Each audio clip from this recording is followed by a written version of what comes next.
সবাইকে অনুরোধ করব, ভিডিওটি ভালো লাগলে লাইক শেয়ার সাবস্ক্রাইব করো, কমেন্টে জানো কেমন লাগলো ভিডিওটি। তো প্রথমেই বলছি, কখনোই এই ভুলটা কখনোই করবে না। তো পলি পেপারে সবজি ফ্রিজের মধ্যে রাখলে নষ্ট হয়ে যায়, আমিও জানতাম রাখতাম। তো তার চেয়ে আরও ভালো সুন্দর উপায় জেনে নিন। 1 মাস পর্যন্ত কিছু হবে না, শুকবেও না। এরকম একটা সুতির গেঞ্জি নিতে হবে, নিয়ে এই ডাব্বাটার ভিতরে ভালো করে লাগিয়ে নিতে হবে।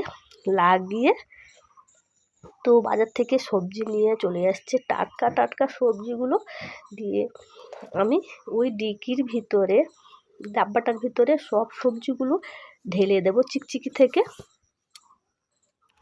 তো চিকচিকিতে রাখলে ওই চিকচিকির ভিতরে একটা ঘামের মতো ঘাম জমা হয়ে সবজিগুলো নষ্ট হয়ে যায়। তার জন্য এইভাবে গেঞ্জি দিয়ে যদি সবজিগুলো রাখা যায়, ঘাম জমবে না আর একটুকু নষ্ট হবে না। 1 মাস পর্যন্ত ওই সবজিগুলো সুন্দর একদম টাটকা থাকবে।